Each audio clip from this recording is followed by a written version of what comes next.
Halo semuanya, saya Gideon Alexander Manalu dari kelas 1C. Di sini saya akan sedikit memaparkan materi dari tugas mata kuliah Pengantar Hukum Indonesia dengan dosen pengampu saya yaitu Bapak Dr. Rahman Amin SHMH. Nah, pertama-tama mulai dari pengertian hukum dan tata hukum. Hukum pada dasarnya adalah aturan yang mengatur perilaku manusia dalam kehidupan bermasyarakat agar terciptanya sebuah ketertiban, keadilan, dan kedamaian. Nah, menurut para ahli seperti Utrecht dan Sacipto Raharjo, hukum bukan hanya kumpulan pasal atau undang-undang, tetapi juga sebagai cerminan dari nilai-nilai dan keadilan yang hidup di masyarakat. Sementara itu, tata hukum atau dalam bahasa Belanda kita bisa sebut rechtsorde adalah sebuah susunan sistematis dari seluruh peraturan hukum yang berlaku dalam suatu negara. Dalam tata hukum dikenal dua istilah penting, yaitu istilah ius constitutum, yaitu hukum positif yang berlaku sekarang, dan yang kedua yaitu ius constituendum, hukum yang diharapkan berlaku di masa depan. Nah, dari kedua ini memiliki arti bahwa hukum itu dinamis, selalu berubah mengikuti perkembangan zaman dan kebutuhan masyarakat. Nah, selanjutnya mengenai sejarah tata hukum Indonesia. Untuk memahami hukum Indonesia, kita harus menengok kembali ke sejarahnya, di mana perjalanan hukum kita sebelum dan sesudah kemerdekaan. Sebelum Indonesia merdeka, hukum di Nusantara sudah ada, tapi menjadi bentuk hukum adat. Namun ketika bangsa Eropa datang, terutama Belanda, hukum adat mulai bercampur dengan hukum kolonial. Pada masa VOC, Belanda membentuk Verenigde Oost Company dan diberi hak istimewa untuk mengatur perdagangan dan pemerintahan. Mereka menerbitkan status Batavia tahun 1643 yang menjadi dasar hukum bagi warga di Batavia termasuk penduduk pribumi. Nah, setelah VOC bubar, muncul masa Besluitenregeling, di mana pada saat itu Raja Belanda memegang kekuasaan penuh atas jajahan dan mulai membuat berbagai peraturan seperti KUH Perdata dan KUH Dagang.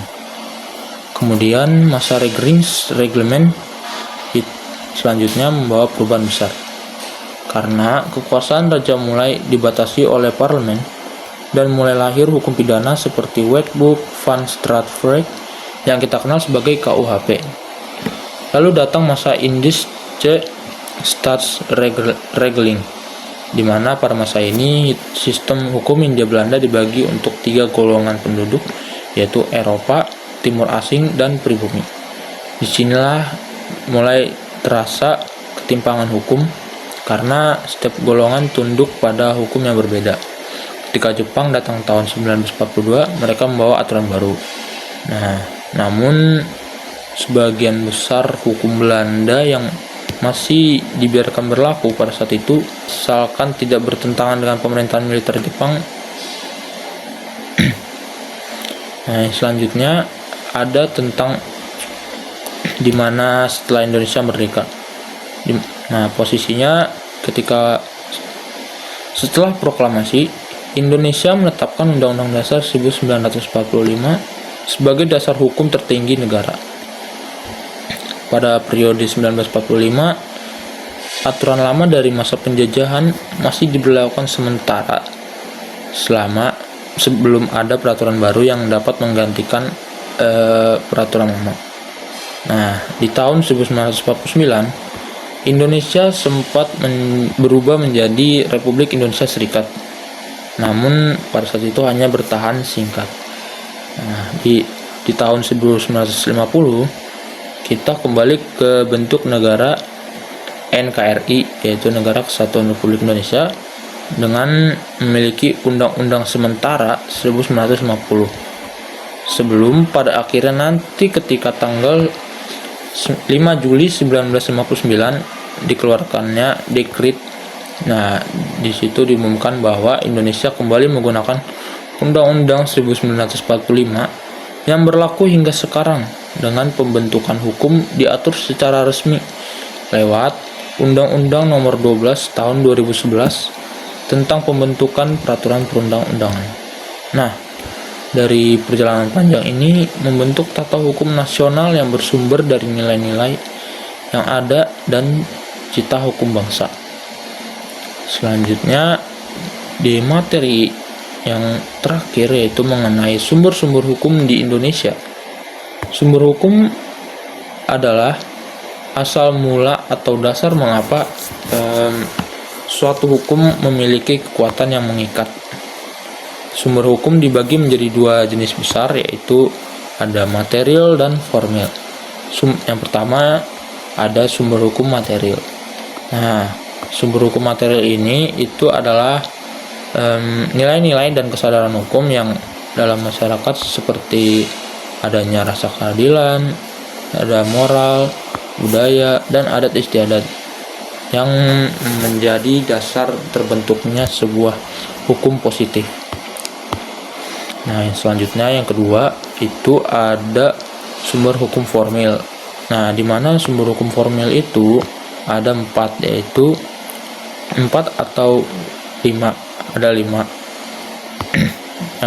yang pertama itu ada undang-undang, yaitu aturan tertulis yang dibuat oleh DPR dan Presiden dan bersifat mengikat seluruh warga negara. Hukum di Indonesia mempunyai asas penting seperti yang ada lex superior derogat legi inferiori, di mana hukum yang lebih tinggi mengesampingkan yang lebih rendah. Nah, selanjutnya ada lex specialis derogat legi generali, hukum khusus mengesampingkan hukum umum. Yang selanjutnya ada lex posterior derogat legi priori, hukum baru menghapus hukum lama. Nah, hierarki peraturan menurut Undang-Undang 1945 adalah Undang-Undang 1945, TAP MPR, UU atau Perpu, peraturan pemerintah, peraturan presiden, dan peraturan daerah.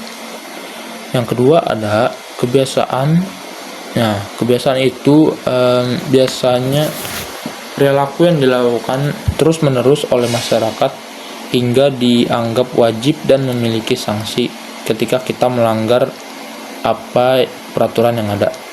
Disinilah hukum adat memiliki peran besar sebagai hukum yang hidup. Nah, yang selanjutnya ada jurisprudensi, yaitu keputusan hakim terdahulu yang menjadi pedoman bagi hakim lain. Nah, dengan cara ini pengadilan ikut berperan dalam membentuk hukum baru. Nah, yang selanjutnya ada traktat atau perjanjian internasional atau negara-negara yang disahkan melalui proses ratifikasi oleh Presiden dan DPR. Nah, selanjutnya ada doktrin. Doktrin itu pendapat para ahli hukum terkemuka yang sering dijadikan acuan oleh hakim dan dalam memutuskan perkara. Nah, jadi hukum Indonesia bukan sekedar kumpulan pasal-pasal, melainkan hasil dari perjalanan sejarah, nilai adat, dan perjuangan bangsa untuk menegakkan keadilan. Dari masa VOC hingga era kemerdekaan, dari hukum adat hingga undang-undang modern, semua menjadi bagian dari tata hukum nasional yang terus berkembang. Nah, sekian pemaparan dari video saya sebagai tugas dari Pengantar Hukum Indonesia. Kurang lebihnya saya mohon maaf. Terima kasih.